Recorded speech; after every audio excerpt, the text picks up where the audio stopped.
China from 1839 onward got the shit kicked out of it by the industrial powers, by the Opium War. I'm Jeffrey Sachs, and I've been visiting China now for almost 40 years. In 1981, when I visited Beijing, Shanghai, and Guangdong province, things were still pretty basic. So I've seen the remarkable transformation of this country and moving from a rural and poor country to a very sophisticated country that is on the verge of completely eliminating extreme poverty.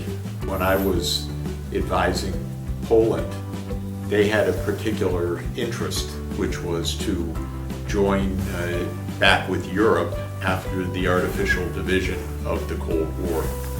So they asked me, how could we reestablish the economic relations between Poland and Western Europe as fast as possible?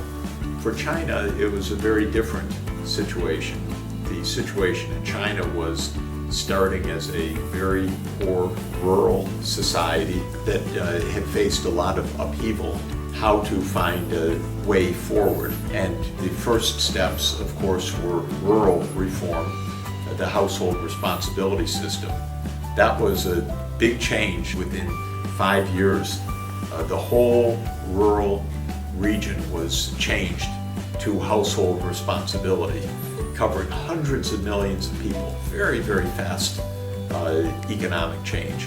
And then starting in the early 1980s was the urban transformation beginning with the coastal areas and the special economic zones.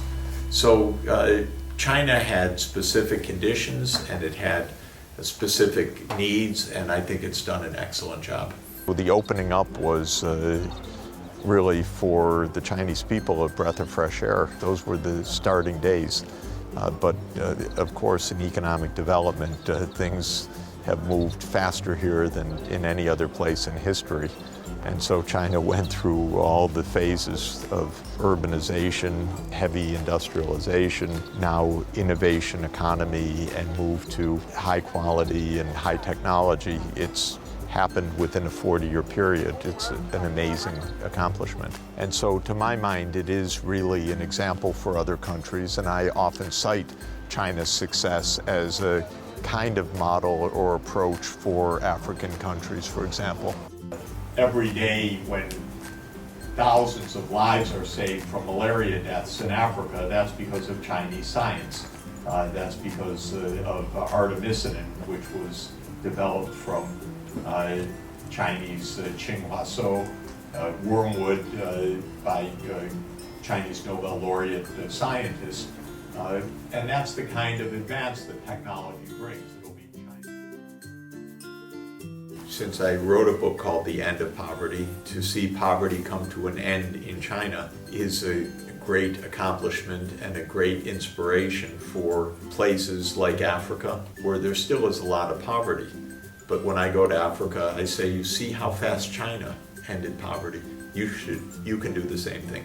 And so China is a kind of model or inspiration for rapid poverty reduction. China is moving in the direction of sustainable development, because if you look at the 13th plan, or if you look at the broader direction of the country for 2050, it's now about eco-civilization.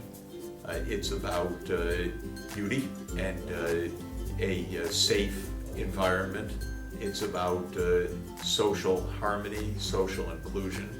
So the big principles of sustainable development are well described by the Chinese direction right now. The first thing everybody knows, we're in a tremendous period of historical change. Historical mark will be to have moved to China with more than 1 billion people from predominant poverty to the end of poverty in a half century. It's a truly extraordinary contribution, even in a 40-year period, one could say. So this will go down in history as not only a record, but also as an inspiration and it will be achieved. Now, the world has said in the Agenda 2030 of the United Nations that we should end extreme poverty everywhere by the year 2030. I would like China to play a global leadership role to help bring that about. China will have proved that it's feasible, and I think China can make a huge contribution to the remaining low-income parts of the world.